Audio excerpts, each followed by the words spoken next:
جہاں انٹرنیٹ کے ذریعے زمانے بھر کی جانکاری حاصل ہوتی ہے، وہاں اکثر لوگوں کی زندگی بھی برباد ہوتی ہے، اور نہ جانے کتنی زندگیاں کب برباد ہوتی رہے گی۔ یہ قصہ میرے ساتھ اس وقت ہوا جب میں 17-18 سال کی ایک ناسمجھ لڑکی تھی۔ جو لڑکیاں بنا سوچے سمجھے نیٹ کو یوز کرتی ہے، ان کو میری اس کہانی سے بہت کچھ سیکھنے کو ملے گا۔ ہم 4 بہنیں بغیر شادی شدہ تھیں۔ کافی جدوجہد کر کے بڑی مشکل سے بڑی بہن کی شادی ہو پائی، لیکن شکر تھا کہ وہ اپنے گھر میں بہت خوش تھی۔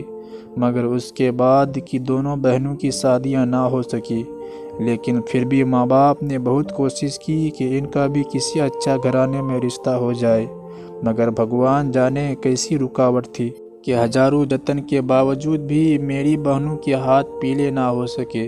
وقت کبھی تھمتا نہیں، تیزی سے گزرتا رہا، تو دیدی نے بھی کچھ رشتے تلاش کر کے ہمیں بتائے۔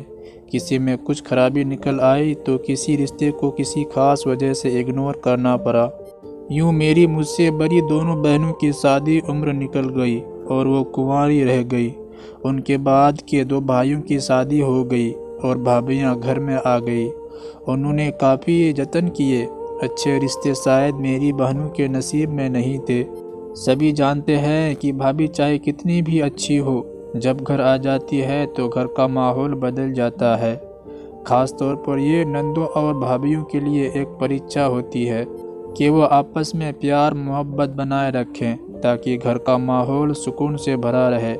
بھابھیاں اچھی تھی، پھر بھی نند بھاوج کے نازک رشتے میں درار پڑ ہی جاتی ہے۔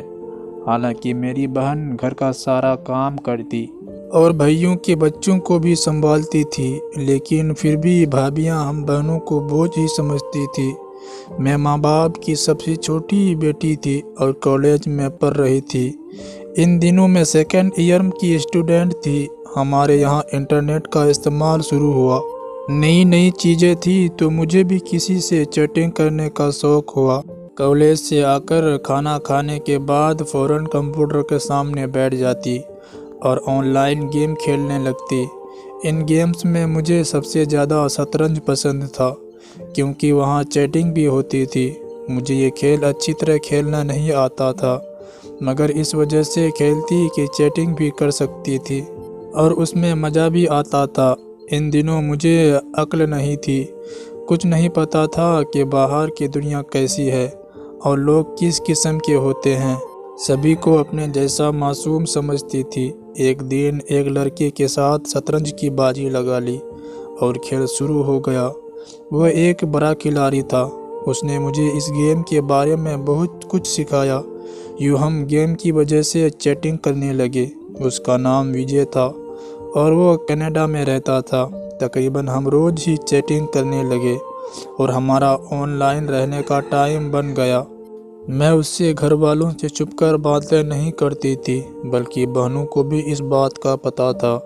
بات آگے بڑھی اور ہم دونوں ایک دوسرے کو میسیج بھی کرنے لگے، جس میں وہ کینیڈا کے بارے میں بتاتا اور میں اپنے وطن کی باتیں لکھا کرتی۔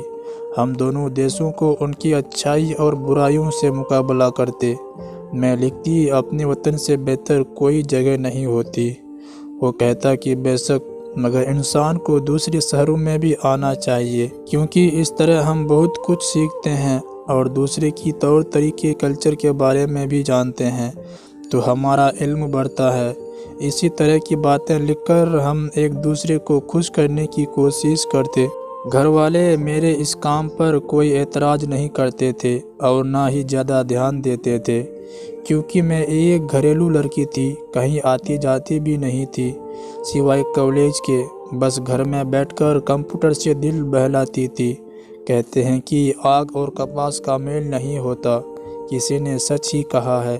خیر جو بھی ہو، آخر نوبت یہاں تک آ گئی کہ ایک دن وجے نے مجھ سے سوال کیا کہ نندنی، کیا تم کسی کو پسند کرتی ہو؟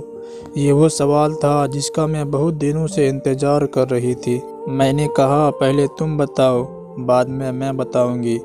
ہاں، میں کبھی کسی کو پسند کرتا تھا، مگر اس کی شادی ہو گئی اور اب وہ بہت دور جا چکی ہے۔ میں نے دکھ ظاہر کیا، یہ تو بہت دکھ والی بات ہے۔ کاش کہ تمہاری خوشی تمہیں مل جائے۔ ضروری نہیں کہ انسان جسے پسند کرے وہ اسے مل بھی جائے، یہ قسمت کی بات ہے، لیکن اس بات پر انسان جینا چھوڑ دیتا۔ دیکھو میں جی رہا ہوں اور بہت خوش ہوں۔ وجے کی اس بات پر مجھے اس کے ساتھ بہت ہمدردی ہو گئی۔ اس طرح سوال جواب کے بعد ہم دونوں کے بیچ ایک اپنائیت کا رشتہ بن گیا، اور اب ہم اپنے دکھ سکھ ایک دوسرے کے ساتھ شیئر کرنے لگے۔ میں نے اس سے بتایا کہ مجھ سے بڑی 2 بہنوں کی شادیاں نہیں ہو سکی، اور اب وہ اوور ایج کی ہو چکی ہے، جس کا انہیں ہی نہیں بلکہ سبھی گھر والوں کو دکھ ہے۔ زیادہ اچھے رشتے کی چاہ میرے ماں باپ معمولی رشتے کو ریجیکٹ کر رہے۔ اب معمولی رشتے بھی نہیں ملتے۔ اب ان بیچاریوں کی زندگی کا مقصد صرف بھائی اور بھابھیوں کی سیوا کرنا ہے، اور ان کی مرضی سے جینا رہ گیا۔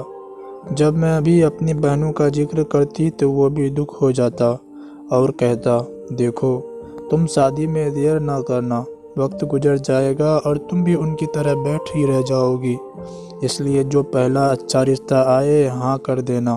ماں باپ کسی کے سدا نہیں رہتے ہیں۔ لڑکی کی زندگی جب دوسرے کی رحم و کرم پر رہ جاتی ہے تو وہ بہت کشٹ بھری زندگی گزارتی ہے۔ جلد ہی مجھے محسوس ہو گیا کہ وہ مجھ میں ہی دلچسپ لے رہا ہے۔ روز کوئی ایسا میسیج بھیجتا جس میں میرے لیے کوئی خاص بات چھپی ہوتی، اور وہ ان اشاروں کے ذریعے میری تعریف کرتا اور کہتا کہ وہ بہت خوش نصیب ہے جو مجھ جیسی سچی اور اچھی لڑکی سے ان کا پالا پڑا۔ میں بھی سمجھنے لگی تھی کہ اس کمپیوٹر میں میرا آئیڈیل ہم سفر چھپا ہوا ہے۔ ایک دن اس نے بتایا کہ وہ اپنے ایک دوست کی شادی میں ہندوستان آ رہا ہے۔ میں خوش ہو گئی، جیسے کسی نے اچانک تحفے میں بہت قیمتی چیز دینے کا اعلان کر دیا ہو۔ میں تو اس سے ملنے کی خواب دیکھتی تھی جو اب حقیقت کا روپ دھارنے والی تھی۔ ایک دن جب وہ آن لائن تھا اس نے مجھ سے کہا کہ اگر میں ہندوستان آیا تو کیا تم مجھ سے ملو گی؟ ہاں ضرور ملوں گی، مجھے تم سے ملنے کی بہت آرزو ہے۔ مجھے بھی آرزو ہے، میں نے جواب دیا۔ سوچا بھی نہ تھا کہ کبھی تم یہاں آؤ گے اور میں تم سے مل پاؤں گی۔ وجے نے اس دن کہا تھا کہ اگر تم نے ملنے کے بعد مجھے پسند کر لیا اور میں نے تمہیں گھر کی عزت بنانا چاہا تو کیا تم ہاں میں جواب دو گی؟ تو میرے دل میں ہزاروں پھول کھل گئے، مگر میں نے ہنس کر جواب دیا، جی پہلے تم تو آ جاؤ پھر سوچوں گی۔ میں نے اپنے بہن کو بتایا کہ وہ شطرنج کا کھلاڑی کسی کی شادی اٹینڈ کرنے ہندوستان آ رہا ہے، ہم سے بھی ملنے آئے گا۔ وہ بولی ماں کو بتا دو تاکہ وہ گھر والوں کو راضی کر لے، تب ہی ہم اس کی گھر پر مہمانداری کر سکیں گے۔ دیدی یہ بات تم خود ماں کو کرنا، مجھے شرم آتی ہے۔ پہلے اس کی بات مجھ سے تو کرا دو تاکہ انداز تو ہو کہ وہ کس قسم کا ہے، پھر ماں سے ذکر کروں گی۔ میں نے دیدی کی اس سے فون پر بات کرائی۔ دیدی کو اس کی بات چیت کرنے کا انداز اچھا لگا۔ اب مجھ سے وقت کٹے نہ کرتا تھا اور پوچھتی تھی کہ کب آؤ گے، اور وہ کہتا کہ جلد ہی آؤں گا۔ مہینوں یوں ہی گزر گئے اور وہ ہندوستان نہ آیا۔ مجھے یقین ہو گیا کہ وہ مجھے بیوقوف بنا رہا ہے۔ میں نے اس سے کہا کہ تم مجھے بیوقوف بنا رہے ہو نا؟ تو وہ بولا ہرگز ایسی بات نہیں ہے، دراصل میں بہت بزی ہوں اس لیے شادی میں نہیں آ سکا۔ ہم پھر کب اور کیسے ملیں گے؟ میرے منہ سے بنا سوچے سمجھے ہی یہ بات نکل گئی۔ وہ بولا اپنا فوٹو بھیجو گی؟ میں اپنے ماں باپ کو دکھا کر کہتا ہوں کہ تمہیں تمہارے ماں باپ سے مانگ لے، اس طرح ہم کبھی نہ بچھڑنے کے لیے مل جائیں گے۔ یہ بات سن کر میں خوش اور حیرت میں ڈوب گئی۔ وہ مجھے پرپوز کر رہا تھا، اور یہ میں نے سوچا تک نہ تھا کہ اپنے ماں باپ کو دکھانے کے لیے وہ میرا فوٹو مانگ لے گا۔ میں نے اپنا فوٹو اسے بھیج دیے۔ اس نے فوٹو دیکھ کر فوراً میسیج کیا کہ اپنے ماں سے بات کراؤ۔ اس نے ماں سے کافی دیر باتیں کی۔ اس نے کہا کہ میں نے نندنی کی تصویر دیکھی ہے اور اپنے گھر والوں کو بھی دکھا دی ہے، انہوں نے آپ کی بیٹی کو پسند کر لیا ہے، آپ بے فکر ہو جائیے، میرے ماں باپ جلد ہی رشتے لے آئیں گے، آپ سے بات کریں گے۔ کافی دن گزر گئے لیکن اس کے ماں باپ کا فون نہ آیا اور نہ رشتے کے لیے آئے۔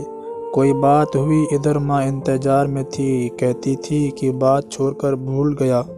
اس کے گھر والوں کی تصویر مانگی تو گول کر گیا، نہ جانے کیسا لڑکا ہے، خود ہی شادی کے لیے پرپوز کیا اور خود ہی اگنور کر رہا ہے۔ مجھے تو دھوکے باز لگتا ہے۔ میں کہتی کہ دھوکے باز کرنا ہوتا تو مجھے بیوقوف بناتا رہتا، آپ سے بات کیوں کرتا۔ اس نے اپنی فوٹو تو بھیجی ہے۔ دیدی نے میسیج کیا کہ اپنے گھر والوں کے فوٹو بھی بھیجو۔ اس نے جواب دیا کہ گھر میں کچھ پریشانیاں ہیں، تھوڑی مہلت دو تو وہ خود آپ کے گھر آ جائیں گے۔ جب ایسے ہی سال گزر گیا تو دیدی نے کہا کہ یہ لڑکا صحیح نہیں لگتا، اس کا خیال چھوڑ دو اور اس سے بات چیت کرنی بند کر دو۔ مگر مجھے یقین تھا کہ ضرور کچھ پریشانیاں ہوگی۔ وجے کی نیت صاف تھی، تبھی تو اس نے خود پرپوز کیا اور شادی کی بات کی، ورنہ میں نے تو اسے کبھی بھی مجبور نہیں کیا تھا۔ اتفاق سے میری دوستی ایک لڑکی سے ہو گئی جس کا نام ریا تھا اور وہ ہماری کلاس میں نئی آئی تھی۔ باتوں باتوں میں اس نے ایک دن ذکر کیا کہ فائنل ایگزام کے بعد اس کی شادی اس کے بابا کے ایک دوست کے لڑکے سے ہونے والی ہے جو کینیڈا میں رہتا ہے۔ نام پوچھا تو وہ گول کر گئی، نہ جانے وہ مجھے اپنے منگیتر کا نام کیوں نہیں بتا رہی تھی، اور میں سوچتی رہ گئی۔ دراصل وجے نے اسے بتایا ہوا تھا کہ نندنی نام کا ایک لڑکی میرے پیچھے پڑی ہوئی ہے، وہ 3rd ایئر میں پڑھتی ہے، اس لیے ریا نے مجھ سے دوستی کی تھی۔ اسے شک ہوا کہ کہیں وہ لڑکی میں تو نہیں ہوں، لیکن میں نے اس سے کبھی ذکر نہیں کیا تھا کہ میری کسی کے ساتھ چیٹنگ ہوتی ہے اور وہ کینیڈا میں رہتا ہے۔ بہرحال ریا سے میری دوستی بہت اچھی ہو گئی۔ 4th ایئر ختم ہوا اور ہم ایگزام سے فری ہو گئے۔ ریا میرے گھر آئی اور مجھے اپنی شادی کا کارڈ دے گئی جس پر اس کے ہونے والے پتی کا نام لکھا ہوا تھا، وجے۔ میرا دل دھک سے رہ گیا، بھگوان نہ کرے یہ وہی وجے ہو۔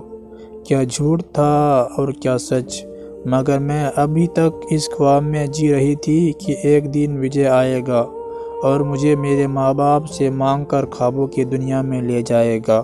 حالانکہ سب کچھ سامنے تھا، پھر بھی حقیقت کی تختی کا مقابلہ کرنا نہیں چاہتی تھی۔ آنکھیں منگنی کی فوٹو نہیں دیکھی، اس ڈر سے کہ کہیں یہ وہی وجے نہ ہو جس سے میں کبھی نہیں ملی تھی، مگر 3 سالوں سے اسے خواب میں دیکھتی تھی کہ وہ میرے گھر آئے گا اور میرا ہاتھ تھام کر اپنے ساتھ لے جائے گا۔ انتظار کی تکلیف سہتے سہتے میری صحت خراب ہو گئی اور پھر اس کی محبت کا نشہ اترا جس کے انتظار میں دن رات گھڑیاں گنتی رہتی تھی۔ ریا نے بہت ضد کی کہ میری شادی میں ضرور آنا۔ میں نے خاص طور پر نئے کپڑے سلوائے تاکہ اپنی دوست کی شادی میں اچھی لگوں۔ اس کی شادی والے دن جب میں تیار ہو کر شادی ہال پہنچی تو وہ اپنی دلہن کے ساتھ اسٹیج پر بیٹھا ہوا تھا۔ ہاں، یہ وہی وجے تھا۔ میں نے اسے پہچان لیا، جبکہ اس نے اپنا ایک ہی فوٹو بھیجا تھا۔ اب اس کا اصلی روپ سامنے آ گیا تھا، کیونکہ اس نے مجھے دور سے دیکھتے ہی پہچان لیا تھا۔ جب میں اسٹیج کے نزدیک گئی تو اس نے کسی اور کے دولہے کے روپ میں دیکھ کر میرا اوپر کا سانس اوپر اور نیچے کا سانس نیچے رک گیا۔ آنسو دل کی تہہ سے نکلے اور آنکھوں میں بھر گئے، انہیں روکنا مشکل ہو گیا۔ ریا کی بہن میرے پاس آئی اور بولی، آپ کو آنے میں کافی دیر ہو گئی، ہم کب سے آپ کا انتظار کر رہے تھے، آئیے میرے ساتھ آئیے۔ وہ میرا ہاتھ پکڑ کر لے گئی اور خاص مہمانوں کے ساتھ لے جا کر بیٹھا دیا، جہاں وجے کی ماں اور بہنیں بیٹھی ہوئی تھی۔ وہ آپس میں باتیں کر رہی تھی۔ ان کی باتوں سے اندازہ ہوا کہ وہ پہلے بھی یہاں آ چکی ہے۔ 2 سال پہلے وجے کی منگنی ریا سے کرنے آئی تھی اور اب شادی پر دوبارہ یہ لوگ آئے تھے۔ وجے نے مجھ سے کہا تھا کہ وہ ہندوستان کسی کی شادی میں آ رہا ہے۔ وہ کسی کی شادی میں نہیں بلکہ اپنی منگنی کے لیے آیا تھا۔ میں بھی کس کے ساتھ خوابوں کی ڈیریوں میں الجھ گئی تھی کیسے اور کہاں پھنس گئی تھی؟ میرے چاروں طرف پہلے بھی دھند تھی اور اب بھی دھند ہے۔ دل نے کہا کہ اسے بد دعا دیں جس نے تمہیں اتنے دن پاگل بنائے رکھا، مگر بد دعا بھی دے نہ سکی۔ آج پچھتاتی ہوں کہ اسے اپنی فوٹو کیوں بھیجی جبکہ وہ مجھے بیوقوف بنا رہا تھا۔ دوستوں، یہ تھی ہماری آج کی کہانی۔ امید کرتے ہیں کہ آپ کو پسند آئی ہوگی۔ آپ کا کیا کہنا ہے اس کہانی کے بارے میں؟ کمنٹ کر کے ہمیں ضرور بتائیں۔ ویڈیو کو لائک کر دیجیے اور چینل کو سبسکرائب کر کے گھنٹی کو دبا کر آل پر سیٹ کر لیجیے تاکہ آنے والی ویڈیو آپ کو ترنت ملے۔ مجھے دیجیے اگلی ویڈیو تک اجازت، تب تک کے لیے دھنیہ واد۔